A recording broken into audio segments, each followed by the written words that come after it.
The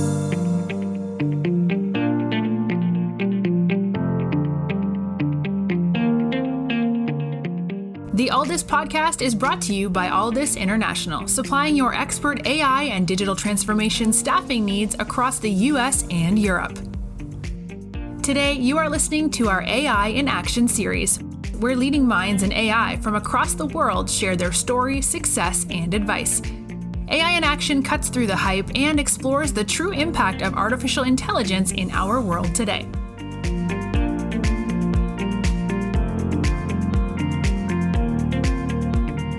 You're listening to AI in Action. I'm your host, JP Valentine. Our guest today is Raghu Dhara. Raghu is the Director of Data Science at Motive.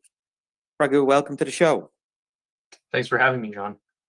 So, Raghu, let's start with yourself, please, as we do with all of our guests. Could you give us a bit of an overview of your background and your journey in technology, from where you got started, some of the roles you've held along the way, and what's led you to where you are today as the Director of Data Science for Motive? Sure, yeah, it's not a super straightforward path, perhaps. I started my journey at my undergrad where I went to Harvard intending to go into pre-med and be a doctor, but I did an internship at a real estate company just in my sophomore year, summer, needed something to do. And it was a pretty eye-opening experience. Got to see that you could build companies in data that have huge value with not too much, upfront investment. We were working out of a free room that someone had given us, and we were able to build products that people were paying a lot of money for. And data technology at the time was very new and exciting. It got me to switch my major into computer science and haven't looked back from there. Built a company actually in the financial space around data. That really didn't go anywhere, but I learned a lot, especially on what not to do when building companies, which is probably more important than knowing what to do to some extent. Definitely have taken some lessons from that I hope to use in the future. But shortly after that venture, I joined Motive in March of 2019, and as a data scientist, and as you said, my role now is director of the data science team. I help oversee the products that we build atop our huge data asset lake and try to make it so that these products have high value for our customers. On the side, I'm a consultant, advisor, and investor in the data space. I love talking to founders building SaaS products, especially in data. This is an open invitation for any such founders to reach out for feedback. Many do. I try to talk to at least one or two startups a week, and that's pretty mutually beneficial. They get feedback about their products and what they're doing, and I can share a bit of my experience. And it also helps me stay on top of the latest developments in the field that I really enjoy being part of. Excellent. Thank you so much for sharing that. In particular, always great to spotlight somebody choosing to make a pivot in your career direction. And rarely do you hear somebody go wrong when they follow an area of interest or something they're passionate about. So switching majors is always a good reflection point. But here you are now, Director of Data Science at Motive. So tell us all about Motive, first of all. Who you are, what you do, mission of the business. Motive, it's a fascinating place to work. It's one of the leading providers of fleet operations, hardware and software for customers in North America. We have over 120,000 of them in a wide variety of industries, from our bread and butter, which is long haul over-the-road trucking, also in construction, oil and gas, et cetera. We're trying to diversify. Big part of that was actually our rebranding most recently. Some people may have heard of us as Keep Truckin', but we've rebranded to Motive to reflect our further growth and opportunities outside of just pure trucking. But essentially, we build hardware and software, as I said, to help you manage all aspects of your business operations, from your safety programs to your compliance programs, spend management, et cetera. So anything that a trucking or transport fleet would need, we're able to give it to them in a streamlined and unified portal. And our hardware that we build in-house is at the heart of that, because that's what gives us the data assets that we need to actually build cool data products. And so my specific team's mandate is to take these now petabyte scale data assets we've accumulated over the years and build products that improve the lives of our customers with them. So some of the products that we've built in the past are things like our driver safety score. This helps us assess and mitigate driver risk on the road, and in essentially real time, people can build very advanced safety programs using them and have achieved great success. And really proud of the fact that we our algorithms are ahead of the field in terms of performance by a very sizable margin. Near-time collision detection and alerting using telemetry streams from our hardware units, so that if there's an incident on the road, we're able to, from its telemetry and accelerometer signature, be able to call it a crash and signal for help. And one of our more recent products is in our burgeoning fintech play. So we have a fleet card, which is growing phenomenally quickly, and our team builds the credit risk and fraud detection models for it. But we also have other teams doing exciting stuff in computer vision for our AI dashcam product, which basically looks at the road ahead of you and is able to categorize, and there's also a version of it that looks at the driver and is able to categorize distracted driving, unsafe lane changes, and other sort of risky driving behaviors and send alerts in real time. The models that we build are cutting edge. We got patents and papers for them. And I think one of the things that excites me a lot about working at Motive is that AI is our primary point of differentiation. We're quite ahead of the competition when it comes to this aspect. And I think a big part of that is that we leaned into our data strategy early, and we hired data scientists a long time ago. I was one of the first ones brought on.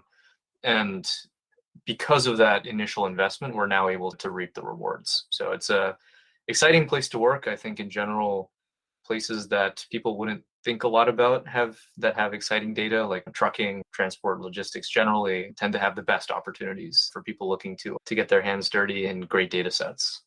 Thank you for that. Really important context, because I think in order to talk about the environment of work, you first need to set the stage of the background of the organization and your position in the marketplace, which is obviously a leader in this field. I want to talk a bit more then about your role, Raghu, because it's quite broadly encompassing based on the various services you're providing to your customer base. So could you give us a bit more insight into what your role entails, the day-to-day, and a look behind the scenes of the organization that you oversee? Sure, yeah. There's two sister teams, I would say, at Motive that both report up to the CPO, and I run one of them, which is the data science org. So the sister org, Strategic Analytics, builds data products that are internal facing, and data science builds data products that are customer facing. And so the day-to-day for me mostly involves taking a look at the models that we have running. As I said, we have tons of different verticals that we're exploring at any given time, and examining them, evaluating if the way that we're approaching them is correct, doing code reviews. I still enjoy doing that, don't want to lose touch of that. But also most of my time these days is spent on the strategic side. Like, are these the models we should be building? How do they position us in the marketplace with respect to competitors? Where is the opportunity? Where does the opportunity lie? Given the data that we have, is there more that we could be doing? Could we be doing it differently, better? And also trying to enable the team to leverage new technologies. I think we tend to be, probably just because of my nature in startups and data technologies, I like trying new softwares and seeing the value add that they can bring to the company. And so I would say one of my primary roles as well is helping make sure that we have all the pieces of the puzzle that we need to actually generate these insights at the scale that we operate. So I would say it's about a 1/3 split evenly between day-to-day code and model evaluation and being a soundboard for ideas, strategic planning and thinking with regards to company's position in respect to the competitive landscape, and then finally making sure that we're future-proofed technologically and motivation-wise for the business. Are we actually solving the problems that matter? You are listening to the Aldis Podcast. When you're looking to scale your team, or if you are interested in showcasing your company in a future episode, reach out today. Or if you're in the market for a new role, visit our website to view open positions, www.aldis.com.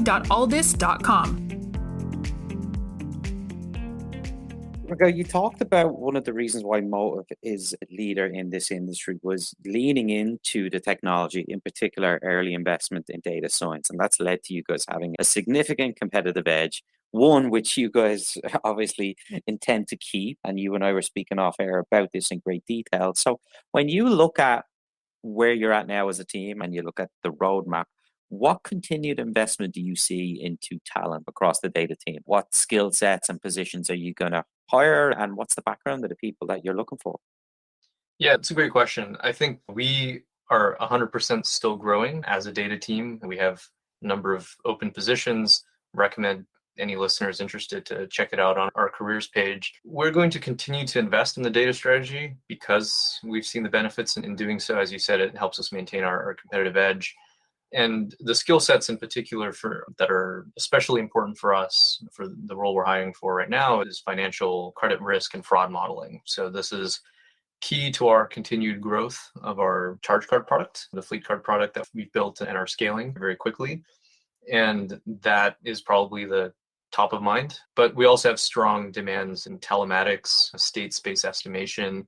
So people with a physical modeling background or who've worked in robotics and can work on not quite perception or deep learning, but more sort of traditional telemetry-based problems for our hardware. We're definitely hiring for those roles as well. So we will continue, as I said, to invest here, and we have open roles, and we encourage all candidates to apply. The skills that are most useful for us are a strong interest in working on supply chain and other related problems in the space. Obviously, I think recent events have made it clear to everyone why this space is so critical to get right and how much opportunity there is for disaster when it doesn't go right. And plugging into the physical economy is a really exciting place to be. And there's a very rich data sets. And I think it's a data scientist's dreamland to be able to play with this amount of data and this rich a variety of it. It's definitely the place to be for people looking for an opportunity.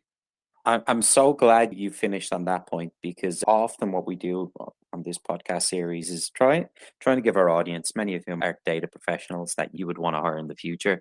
We want to give the audience a look behind the scenes and some information as to why they should consider organizations that or industries they may not have previously thought of. And I think you've given a lot of anecdotal evidence there, so thank you for that. One of the things you and I were speaking about, Raghu, off air was part of what has made Motive so successful, but a flip side of it being is why a lot of organizations struggle to get such ROI out of their data science projects or their overall digital transformation strategy. And the thing we touched on was the underappreciation of data infrastructure. And I know it's something that you've got some great insight on, you're quite passionate about. So why is it that you guys have focused so heavily on data infrastructure, and why has that been so successful for Motive? And what's your broader take on this as a topic? Yeah, data infrastructure is super underrated. And especially in data science, the field moves incredibly quickly, as I think any participant in the space can attest. I remember in 2015, I'll say, when you could get a job in the field just knowing XGBoost and Keras being a deep learning wrapper. And that was enough. Like, you could walk into an interview, you say these libraries, and then they say, okay, let's get started. Today, those are considered table stakes at the very least. And modeling frameworks are getting super fancy. You have AutoML constructs like H2O AI, and obviously everyone's seen large language models like ChatGPT. The infrastructure needed to build and leverage these models is going through a lot of much needed change as cloud compute adoption increases and data strategy takes center stage for companies that don't want to be left behind. So it's not just for the dinosaurs that are saying, hey, we're getting left behind, we want to try these technologies. Even very advanced companies are taking a look at themselves and saying, how do we get in on this? People talk about, I mean, you can't be on LinkedIn without someone's talking about ChatGPT. But how many people talk about the Microsoft Compute backend on Azure, I believe, that made it happen and how they can try those things, right? So everyone likes to talk about the model, and very few people like to talk about what is actually needed to get the model done. And I would say at Motive, we've adopted a bunch of best of breed startups in the data infrastructure and consumption layer to make sure that we can maintain our AI lead. I can list some of the examples that we've adopted. We have Caspian.io, that's Kaspian, funny spelling, for data infrastructure and compute services. We have DeepNote for experimentation and collaboration, Base 10 for data app building. These are just some that come to mind. In the interest of full disclosure, I want to be clear, I have some financial interests in a couple of these that I acquired after trying them and seeing how amazing the experiences were to use. And certainly there's other tools in these spaces, but these are some of the examples of what have worked for us so far and what we'll be leaning into. These kinds of technologies help us not only build these models, but actually use them in a productive way. We can have the compute to back them on something like Caspian. We can experiment and iterate with them on Deep Node, and then we can deploy them to end data consumers on something like Base 10. This is just one example workflow that I'm describing here. And there's, again, a ton of other startups similar to these companies that have come up in recent times that I've spoken to that are doing really great work. And I would say that a good summary for this, even though this phrase may be a little cringe, it's like democratizing the data layer. I know that word has been way overused, but I think it's true here in the sense that these technologies tend to be quite expensive and cumbersome to unlock for many data teams. And companies like these are making it really easy for the data teams at companies big and small, complex and simple, legacy or shiny new venture-backed companies to get their hands on insight generating tools. And as I said, we've really enjoyed working with these softwares, and we're going to continue to explore new tech as it comes out and stay on top of the trend. But more so than any specific software or company or startup, my meta point here is that the picks and shovels, the background infrastructure, the compute backend, if you will, that's the area to watch and invest in as an organization. If you're a data leader, like that's the place you want to be looking, because doing those things right and sooner is the best way that I can think of to ensure that your data team is effectively converting your data into business insights that actually move the needle, which is obviously the mandate of the data team in the first place. Indeed. Raghu, thank you so much for coming on today and talking to us. Great to learn about your background. Always interesting when we hear somebody make a pivot and how that plays out. Obviously, in your case, it's played out very well indeed. And great look behind the scenes into the work you're doing at Motive. Clearly an industry leader in the field that you're in. And a lot of that is down to early adoption of data science. But now it's about continued investment, staying on the cutting edge. Hearing you describe the environment, it really does sound like a great place for anyone who wants to work in data, because it's real business impact for industry, which is great ROI indeed. We wish you, the team, everyone there at Motive, the best of luck in the months and years to come. And we look forward to having you back on the show in the future. Yeah, thanks for having me. I had a great time.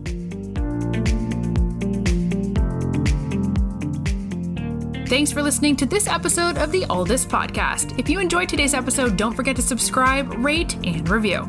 We are available on Apple Podcasts, Spotify, and any Android podcast of choice. You can also head over to our website, www.aldous.com, to listen to more podcasts, view our open roles, and stay up to date with industry news. Thanks for listening, and stay tuned for more great episodes coming very soon.